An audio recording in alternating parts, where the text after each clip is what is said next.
Gather on the TV set, folks. The Bruce Show is on the air. Juice Bruce, get loose. You know that you got the juice, oh yeah. Loose, get loose. You know that you got the juice. Juice Bruce is on the air. Juice Bruce Show's on the air. All right, folks. Welcome to another Bruce Show. And we always like to get the Bruce Show started off with a good prayer. So, Lord, our Heavenly Father, we thank you for your many blessings.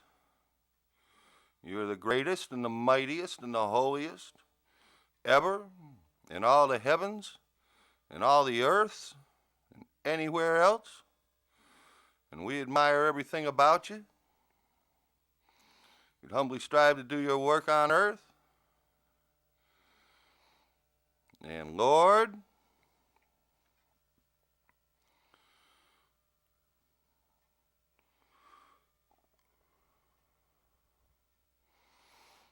we'd like to thank you for the wonderment of this world, for the amazing perfection of your creation, where everything that lives can grow and heal. And Lord, we'd ask you, I would ask you, Lord,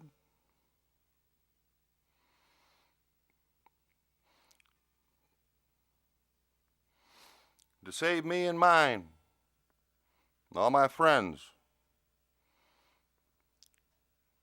Preserve us from your wrath. We ask for these things in the name of the Lord. Amen. All right. So, sometimes I make a personal prayer because it can't hurt. And there's a lot of trouble in the world today. I fear there's going to be a lot of wreckage. And I don't want to pay the price personally. Nor do I want those close to me to pay it either. So, thank you, Lord.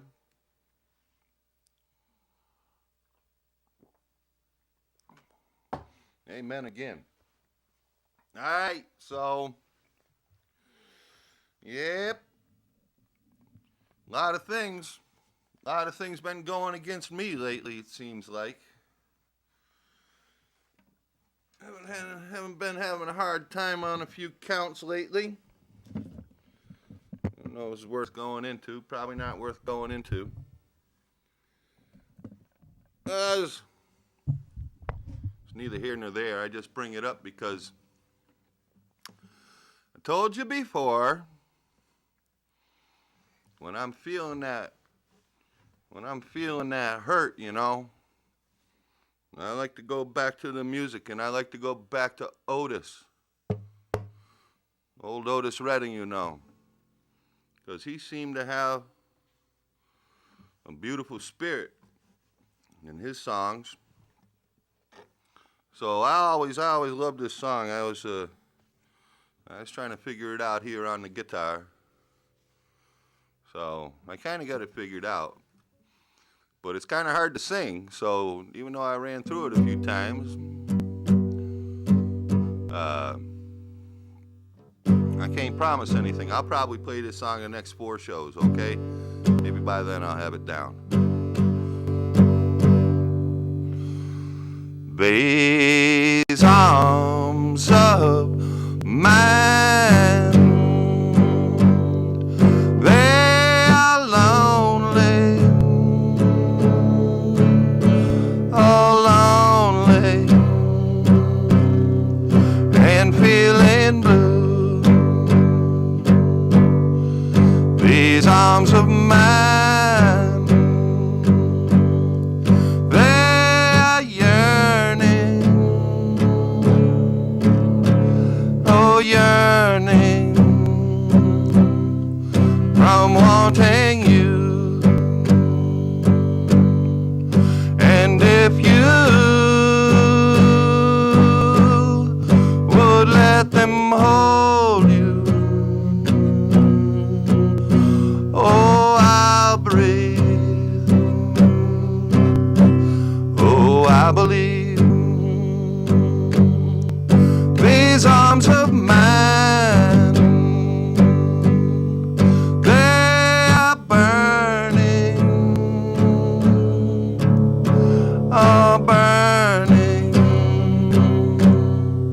from wanting you. These arms of mine, they are wanting, oh, wanting to hold you. And if you would let them hold you, oh, I'll breathe. Oh, I believe.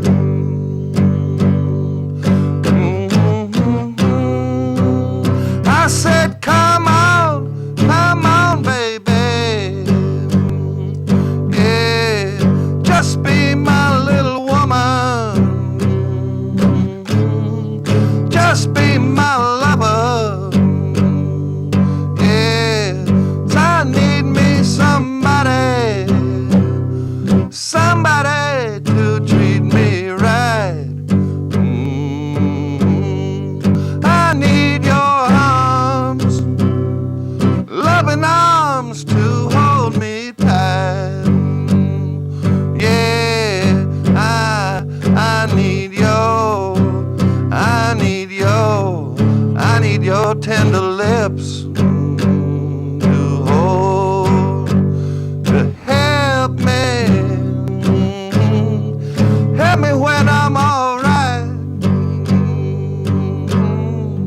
These arms of mine, these arms of mine.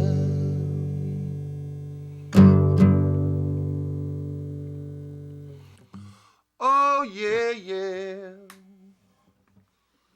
Well, I didn't botch it up too bad.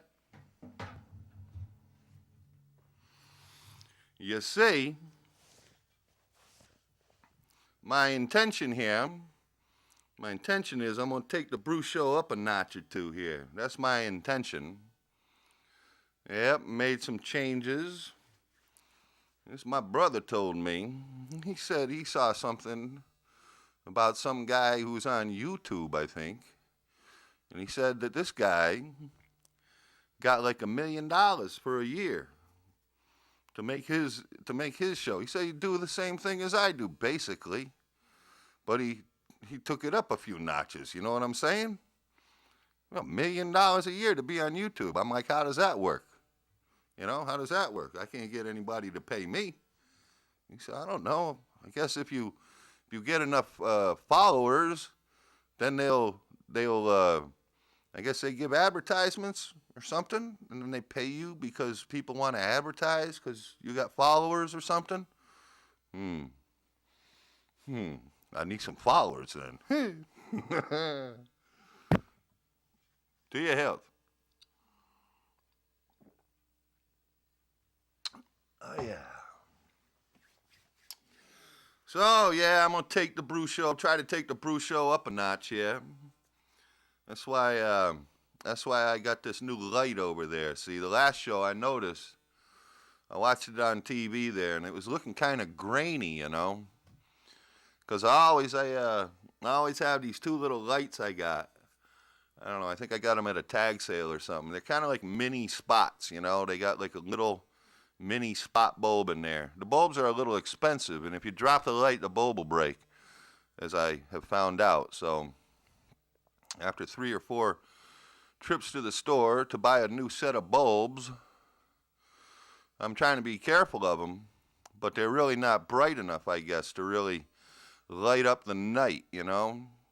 And I can't do this very well in the daytime. See, if the camera has light behind it, like coming through those windows there, then it doesn't see too good. Everything is, they got a button on the camera. It says backlit, you know, backlight or something. So you can push that button and it clears it up a little bit for you. But still, everything you're trying to photograph, if there's light behind it, it looks dark, you know.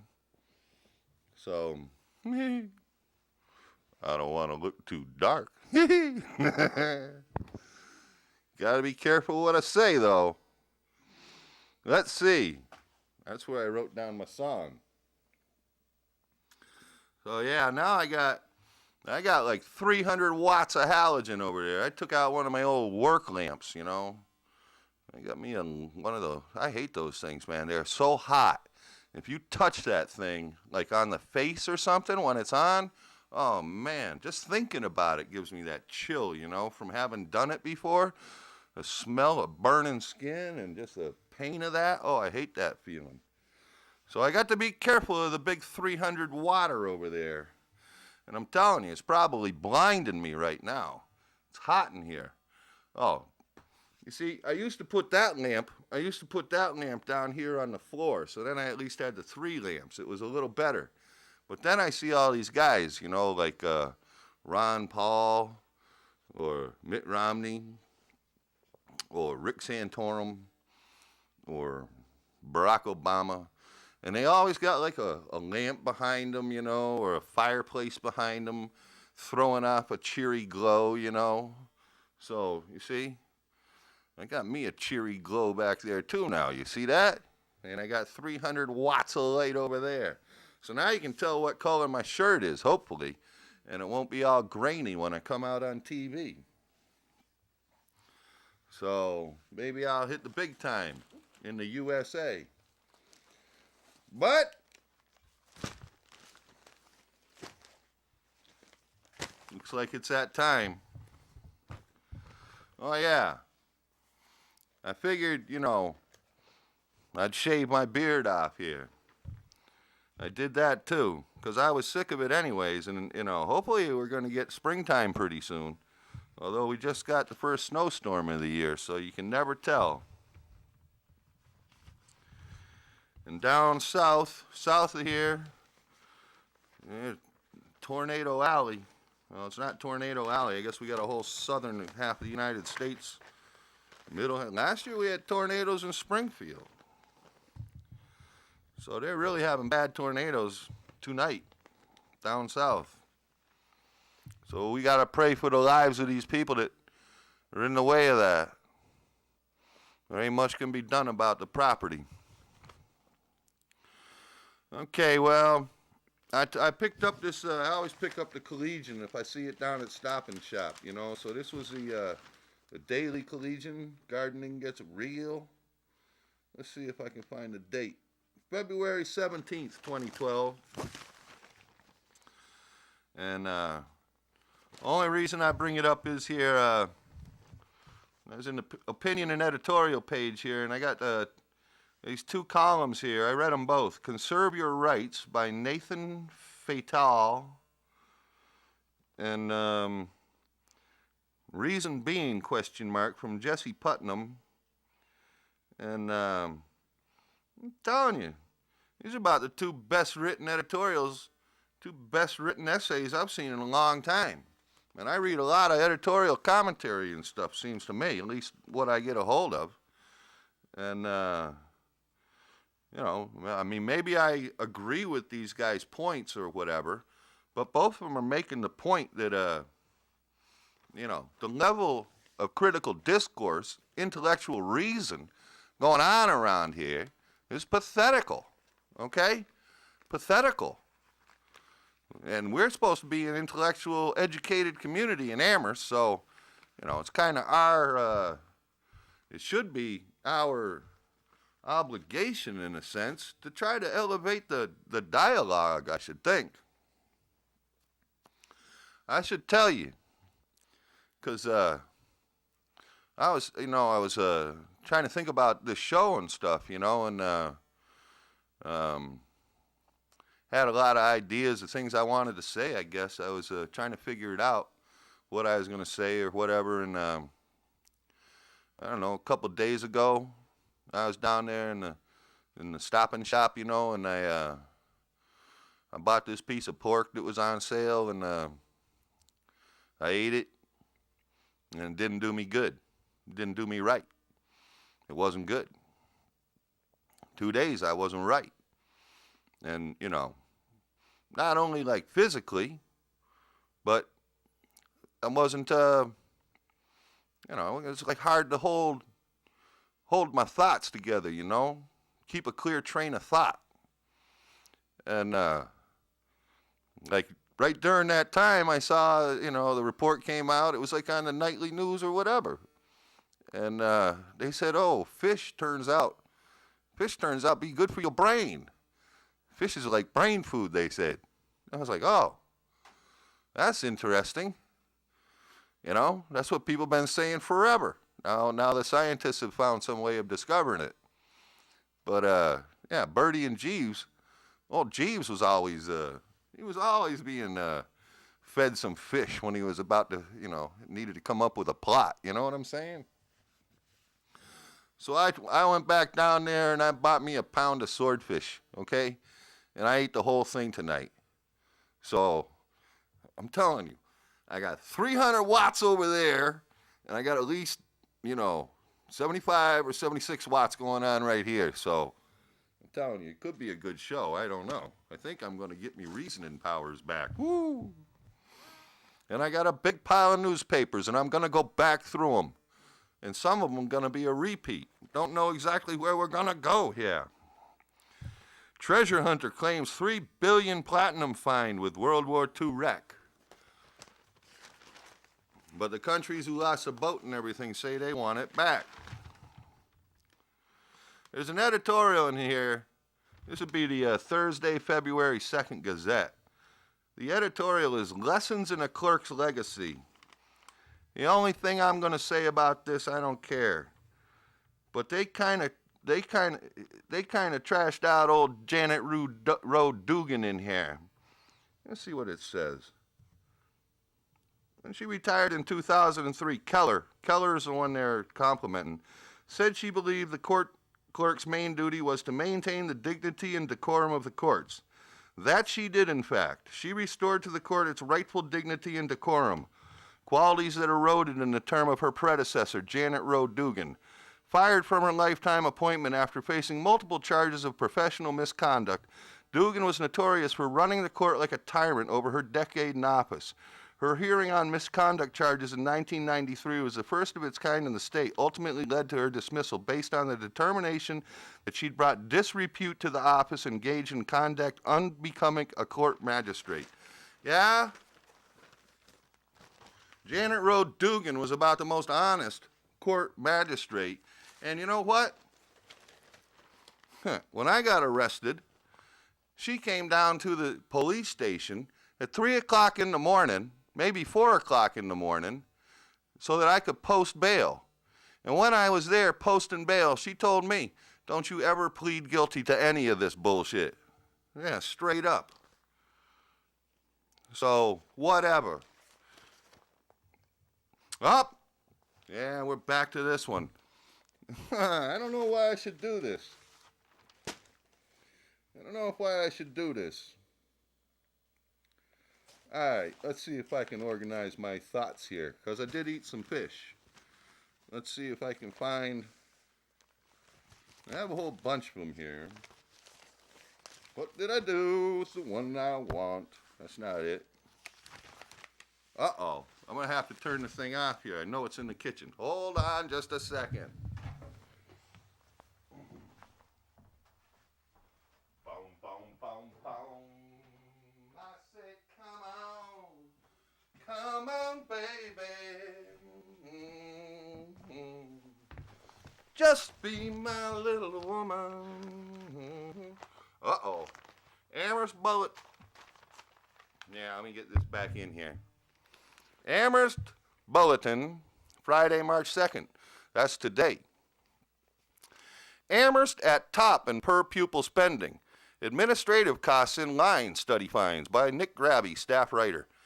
Yeah, so they go on to tell about how Amherst is spending the most per pupil, aside from a few other very nice places. And, nope, but their administrative costs aren't out of line.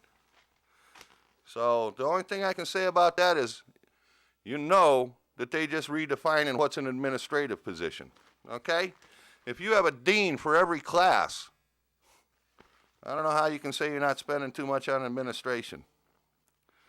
All right. Hickory Ridge Club to be sold. We'll get back to this. We're going to get back to the Hickory Ridge story here. I'm going to dedicate a little time to that. But here in the bulletin today, it says, club to be sold, foreclosure auction set for next month. If you got a lot of money and you want a golf course, the 150-acre site, which includes an 18-hole golf course, restaurant, banquet facility, and pro shop, is to be sold in its entirety at a public auction scheduled for March 15th at 10 a.m. from its 191 West Pomeroy Lane location. Yep. But here I'm going to get back into the editorial page again here. As your intrepid commentator here, Richard S. Bogarts, is back at it. So,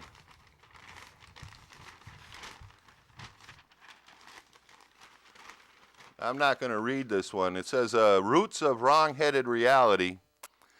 So, he goes on to, I don't quite understand his writing style, to tell you the truth. It's like, I guess it's like meant to be sort of amusing or tongue-in-cheek or whatever, but or like almost sarcastic or whatever. But that's kind of a hard writing style, you know. It's hard to really figure out what a guy, you know. It's just like that last one I read to you. Obviously, he's not, you know, saying like what he wrote about black people or whatever, but you know, he's listening to stereotypes. But you know, when you write something or say something and then somebody takes a snippet of it and takes it out of context or whatever, you know, then you can be basically portrayed as saying the opposite of things that you actually may have meant, you know. So that's one of the problems. You know, this happens all the time when you see people speaking, you know, and they'll say something sarcastic, you know, which is obviously meant to mean the opposite of what they're saying, basically. But when it's written down, you don't get the sarcastical intent, you know what I'm saying? So, but at any rate,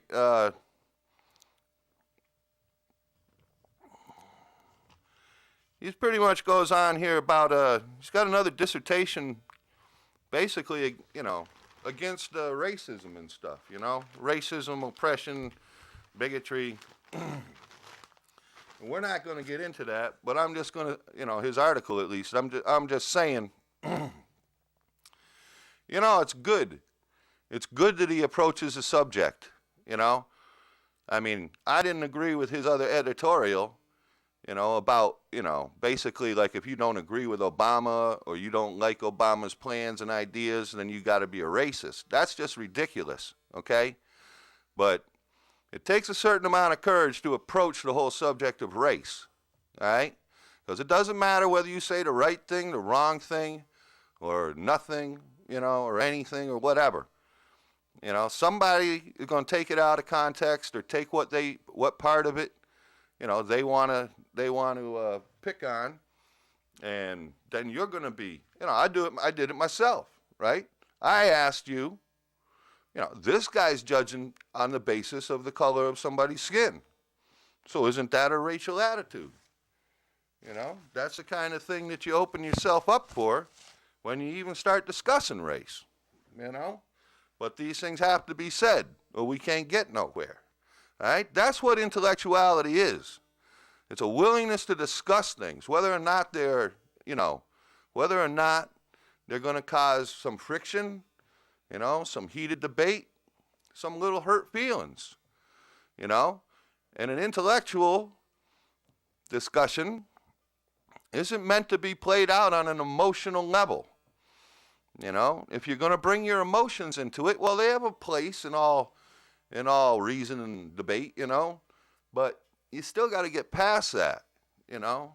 You got to get past that and be able to, you know, come to a reasoned conclusion and not an emotional conclusion. Where's my dang list? See what I got here? I got emotional on there? No, I ain't got emotional. I probably ought to put emotional, I don't know, somewhere around practical here. Common sense, you know, maybe underneath common sense, I don't know. But we got to keep the argument up here and the philosophical and the principled, you know? So, I'm telling you.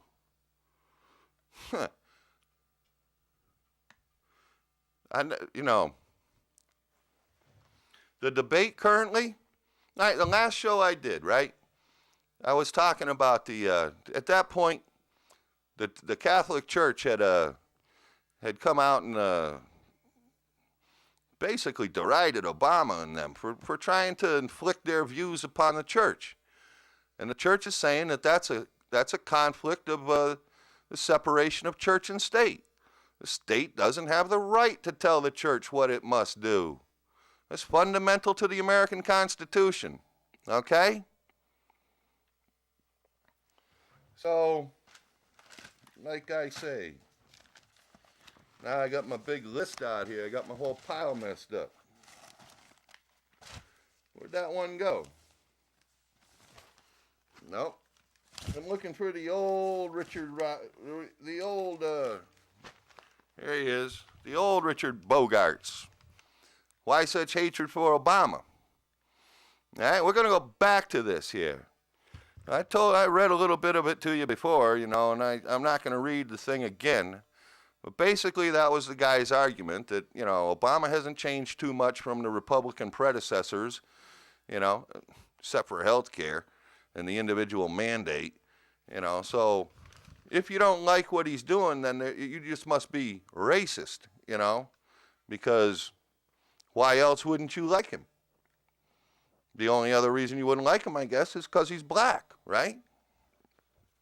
Or African American. So, one time I painted a house for a woman here in Amherst. I painted up her interior because she was selling the house and getting out of town. With her husband was a professor and everything. They were university people. I think they weren't in, you know, the liberal arts department. I think maybe they were in science or engineering or something. I don't know, but you know, you probably shouldn't talk about politics at work, but I do it sometimes. And she's saying her conclusion about Amherst. She was bitter about Amherst. She didn't like what had happened to her and her family in Amherst, apparently. And she said that she felt that Amherst was full of people. Amherst was just like everybody in Amherst was clawing, you know, clawing to be the victim. Everybody had to claim the victim status, you know, the oppressed status, you know, I'm the oppressed victim of some whatever it is, whatever the issue is. That's the high ground, is to become the victim, you know. And I'm like, you know, hey, I think that's probably pretty accurate. I even do it myself. You know, I feel like I'm the oppressed victim around here.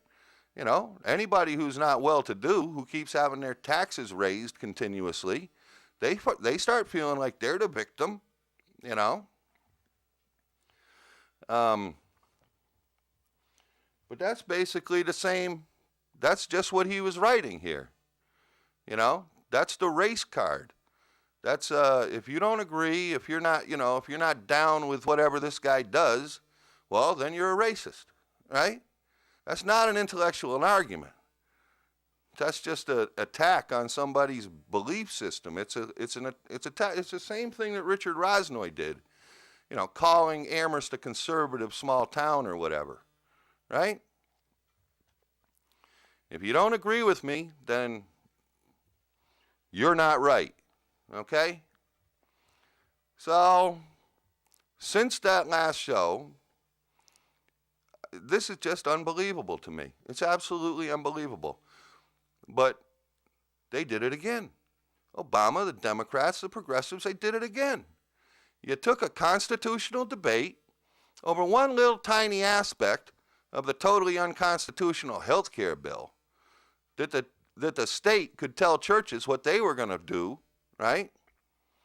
You took this one aspect of it and you turned that into an entire, the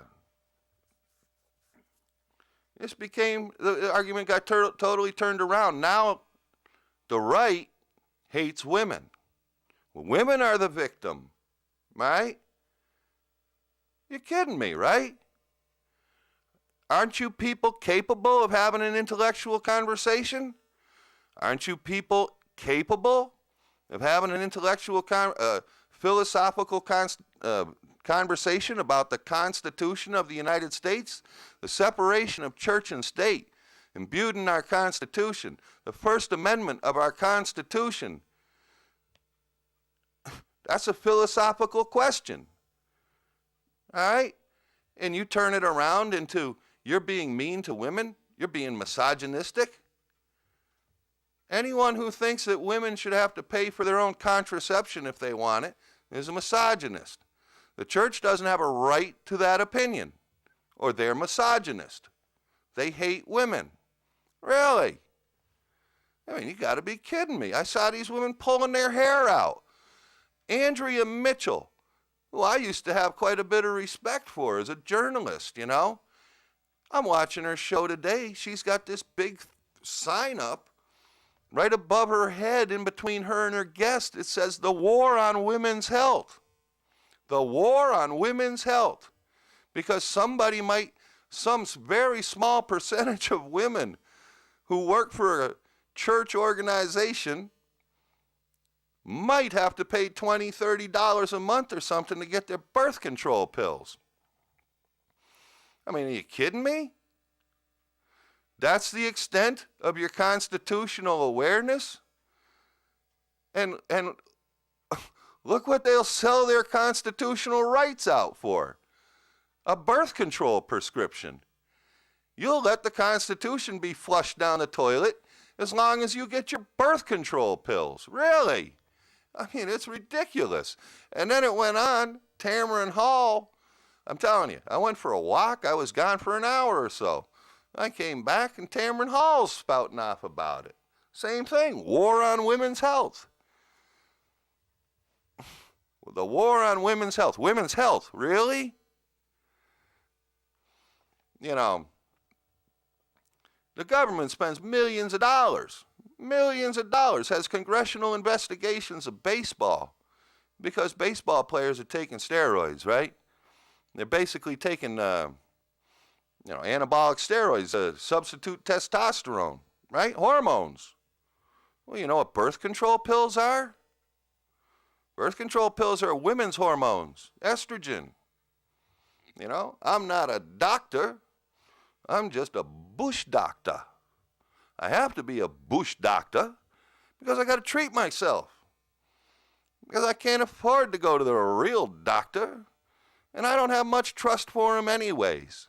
I don't really want his ideas. I don't want his cures.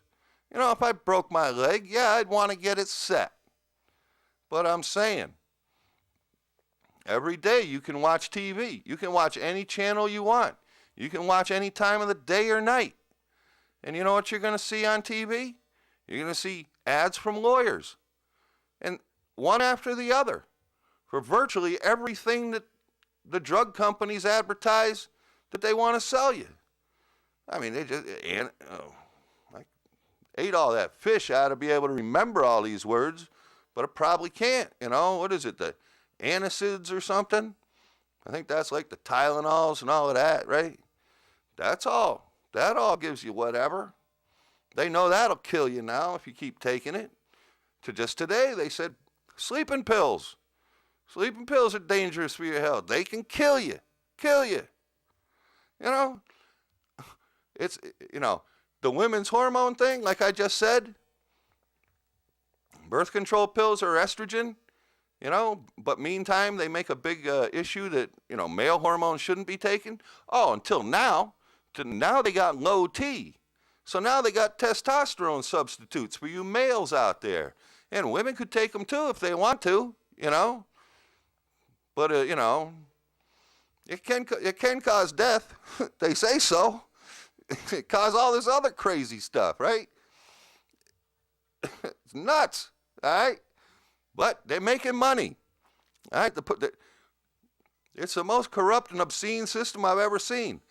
The government taxes people, subsidizes the pharmaceuticals. The pharmaceuticals pump you a bunch of stuff that's extremely dangerous and harmful to you.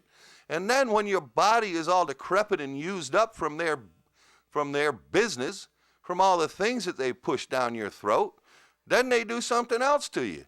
Then they give you some more extreme remedies. I told you before about you can watch a guy, Coach, Johnson or whomever. He's like, he's about to start his day, but he's got arthritis pain in his knee. He's got two choices. He can take the Tylenol, which he'll have to take 4 more at the end of every 4 hours or whatever. Or he could take Advil, and that'll last all day. Or the real estate lady that's all in gray and walks up the gray steps, and she's got a little pain in her knee. She better take some Advil, because it lasts for 12 hours. Listen, if you got arthritis, the problem is that your joints they're not lubricated well enough. The reason they swell up and get painful is because there's friction in there. These things are diuretics, all right? These things that you're taking for it, they're things that make your lower your hydration. They dehydrate you. The swelling goes down because they've dehydrated you and taken down the swelling, so the pain goes away. So you think you're okay. So you keep using a joint that's got friction in there. The body can't respond to the friction because the pill you took is preventing the body from doing what it wants to do to make you better. Basically, you're thwarting the body's efforts to heal itself, right? And after you do that for 20 or 30 years, you know what you can do? You can go get new parts.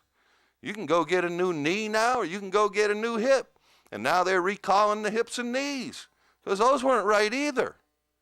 It just goes on and on and on. And then the government's going to come in here and subsidize it for you so that all these corporations that make all this stuff that's killing you can all get rich. And the lawyers can get rich. And everybody can get rich. The nursing homes can get rich. The only people that aren't going to get rich are all the patients and all the taxpayers. The hell with all of them. The hell with the citizens. And we don't even have a right to stay out of it, right? Estrogen. This poor woman. And listen, my name is Bruce, okay? I'm the only Bruce. I'm not responsible for any other people who say stupid things on TV or radio, I'm not in favor of any of that, and I'm not saying it, all right? But this poor woman there, she was in Washington, D.C. I guess she goes to Georgetown or whatever, one of the most expensive schools in the country, all right? And she's making somehow the case that if she doesn't get her $20 or $30 worth of birth control pills every month, she might die. She might have a tumor and die. Really? I got a little personal experience with this sort of thing, to tell you the truth. I may have said it to you before that my mother died of cancer. My mother died of lung cancer. That was after a 10-year ordeal with the disease. It was lung cancer killed her, but she had lymph node cancer and operation and radiation and chemotherapy. And then before that, she was like she had had breast cancer and the operation and the radiation and the chemotherapy. But it all started out with ovarian cancer. That's the first cancer she had. Like I say, she had the first cancer ovarian, she had operation, treatment, about 2 years of treatment, something like that. And she had about 2 years off between cancers. And then it reoccurs. And then you go through the procedures again. My mother was a human guinea pig for the medical establishment. They ought to have been paying her. No, they were paying her. She was paying them so that they could, cut her up and work on her. Well, my mother was a young, healthy woman. She caught cancer at like 36. She only lived to be 46. What gave my mother cancer? I'll tell you what gave her cancer. Birth control pills. Taking a big dose of estrogen every day. You think it's good for you, huh? You unquestionably think it's good for you. I tell all the girls I know, you don't want to be doing that. Long term, that's very detrimental to your health. They don't want, you don't want to believe it. They're making money off of it. They're never going to tell you.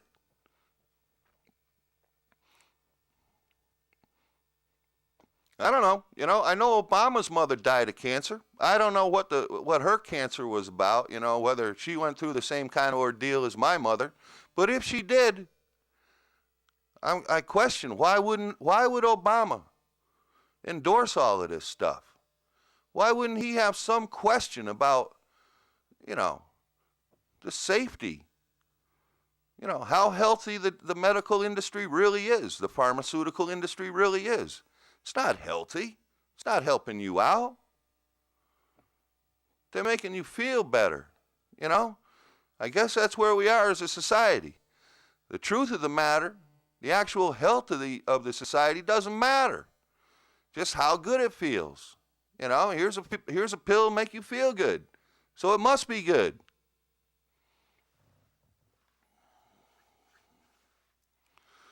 So, like I say, the war on women's health. You hate women. You're a misogynist. If you question, the intelligence of perpetually going down this road of pill popping and drug use, right? I can just hope, you can just hope that what happened to my mother doesn't happen to you. They know it now, They know that first generation of birth control pills was killing people, was causing ovarian cancer all over the place. The woman says somehow in this thing, she was presenting to Nancy Pelosi, etc., that someone she knows died because they couldn't get their birth control pills because they didn't have the money to fill their birth control prescription, and so their tumor grew and killed them. And I'm just like, I don't know. Is that medical? Is there some medical reason why your you're gonna get a tumor and it's gonna grow because you don't get supplemental estrogen? I suppose it could be possible. I don't know though. So, like I say, when I make these Bruce shows, I noticed. I went down to the station last week and I asked Candace down there if she'd look on the schedule and see what they were going to play of my shows and stuff. And so she did, and I looked on the TV too. I saw it listed one time, and like the last one said Bruce Show 45. That's where we're at. This will be Bruce Show number 46. And when I make one, I give it a title. I don't give it the title. I usually don't give it a title until I'm done with it. But the last one, I named it the heavyweight knockout. Because I told you before, I'm the intellectual heavyweight champion of this world. That's why I come from the intellectual capital of this world, Amherst, Massachusetts. All right?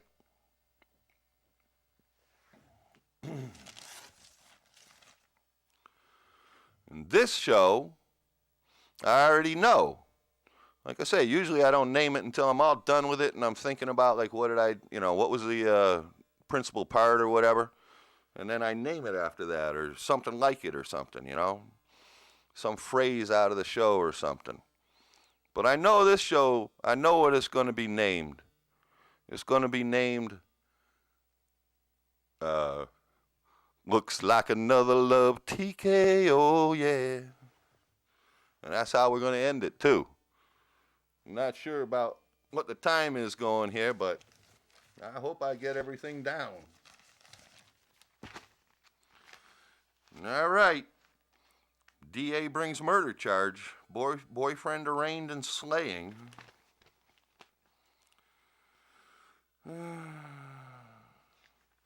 Surveillance sets UMass police at odds. They have cameras in the police station. Check this out, right? There's cameras in the police station, so the police don't like it. I don't blame them. Who wants all your personal conversations to be able to be eavesdropped on? They say, oh, the cameras have video or they have audio microphones, right?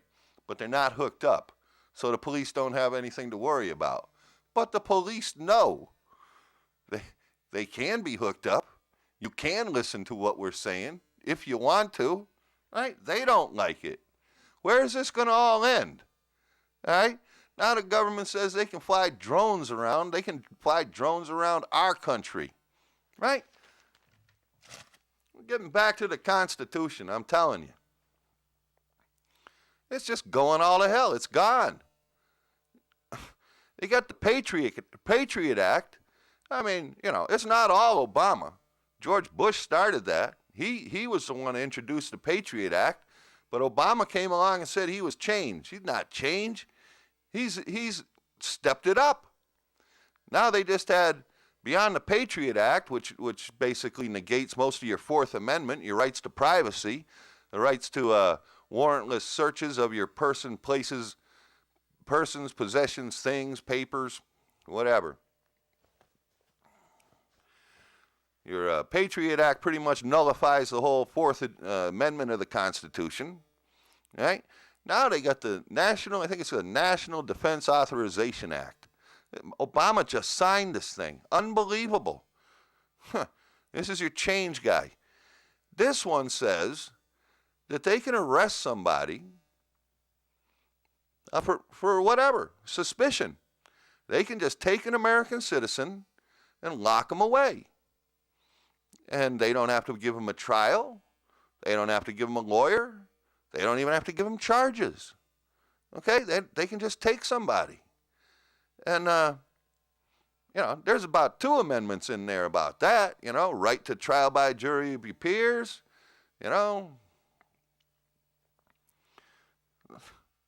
We have a whole system of courts and laws. That's what the Constitution is about. And here they just write a law which negates it.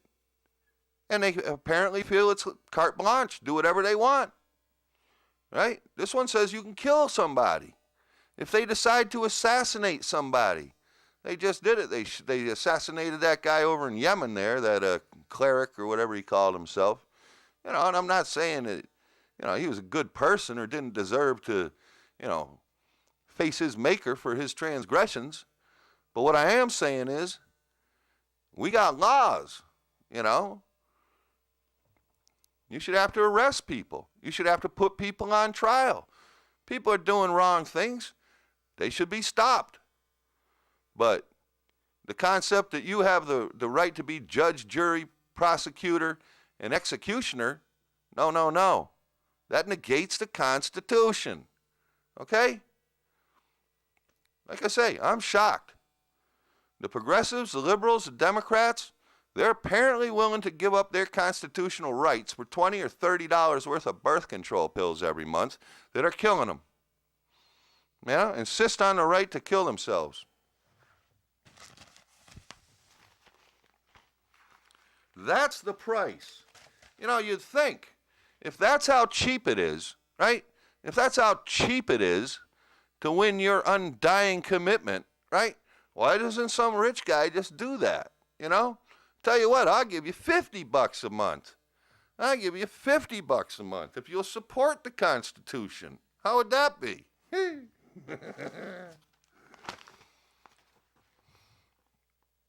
You think I should go into Amherst to choose from $4.09 million of new projects?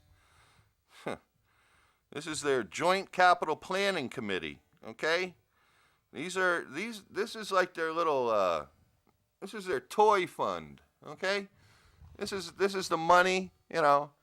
We keep having to raise our taxes around here so that we can afford the necessities of life, you know, like books for the school children.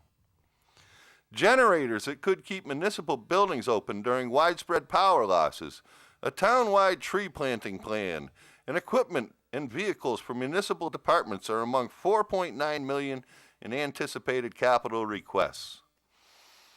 And he says they only expected to have $2.96 million available for capital spending when a formal plan is brought to town meeting. The new items include $125,000 for purchasing generators for the Jones Library and the North Amherst Branch Library, and $85,000 for a generator at Town Hall. Oh, God.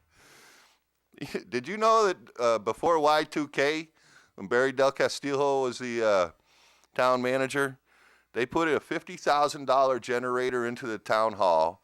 They put a $50,000 generator into the Department of Public Works. And I think they had one more someplace. I don't know if it was the North Amherst Fire Department or the police station or where it was, but I heard there were 3 of them. They never even took them out of the boxes before Y2K happened, okay? They were still sitting there in the Department of Public Works building 2 years later. And then one day they disappeared. They all disappeared. Nobody knows. Nobody knows what happened to the first generation of generators. But now we had a power outage last fall. Lasted for 4 days or so. So you know what? We'd better go and spend, let's see, 125 plus 85. I've been eating this fish, so I should be able to add that up, right? I think that's $210,000 would be my guess. Let's see. I think I'm right. $210,000. Oh, it's only $210,000 for 3 generators. You know, hey, what the heck? You know, we're Amherst. We need it. It's never going to end, I'm telling you. It's not going to end until these people come back again for a Proposition 2.5 override, and they get smacked down pretty thoroughly. Some of the capital items are regular requests, such as $140,000 to purchase 4 new cruisers for the police department. The police like new cars, you know. $205,000 for a new ambulance. So every year they spend $205,000 for... All right, folks, well, here's what happened. You know, I wish they would stop putting tape over the little red light that shows you the thing is on record. I should have realized that was going on since I didn't see the little red light. And so if you don't see the red light, when you get to the end of the tape, it starts blinking. It gives you a 5-minute mark, you know. And then you know you've used up an hour, and then you can figure out what you're doing. But I didn't do it. Well, I mean, I would have done it, but now I'm wasting more time. Somebody taped up the red light, so I went all the way to the end of the tape ranting, and now I'm going to have to start cutting. And that's going to be a hard task because everything I said was so important. So now the thing of it is, I told you I was going to give you some Teddy Pendergrass, and I'm a man of my word, so I'm going to do it. All right, so let me just push play, and then we're going to take it out with that, all right? Hold on. Some sweet stuff, I'm telling you. Not going to mess it all up. Takes this thing a minute here.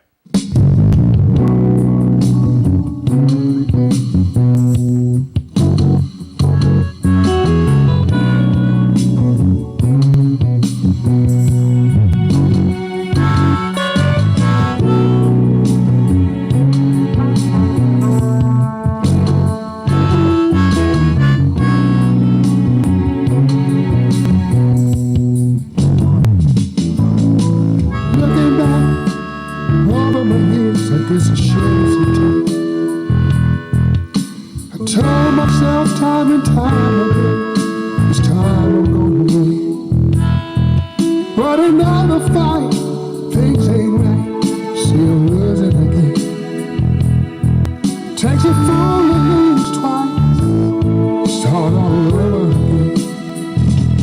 think I better let it go.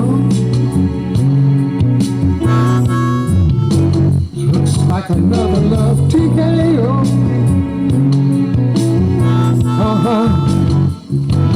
Think I better let it go. What you said about it looks like another love TKO.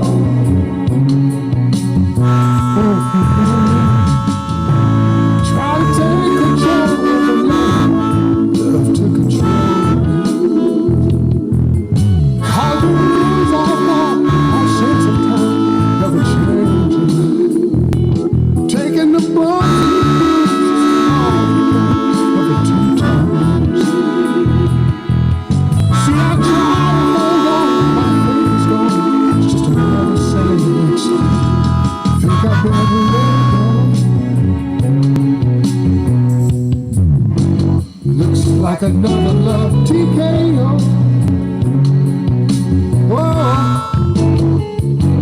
Think I better let it go. What you said about it looks like another love TKO.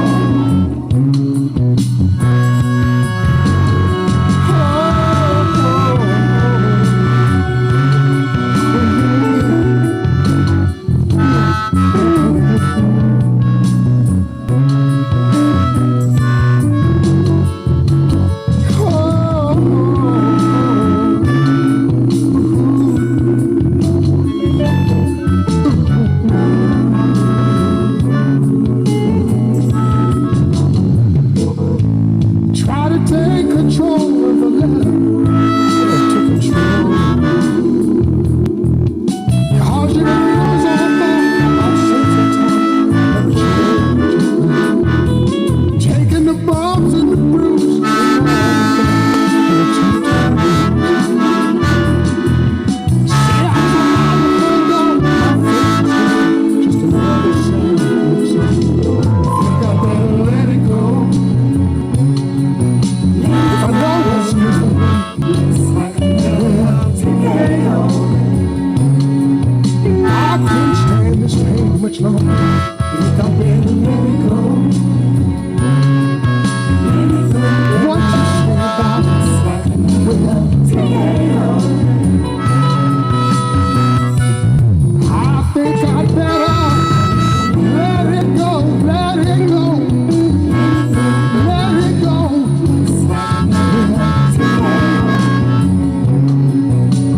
Oh, sometimes I wanna say, let it go. Looks like another love TKO. I wanna say, oh baby, oh baby, TKO. I can't stand this pain much longer. I can't stand this pain much longer. I think I better let it go, let it go, let it go.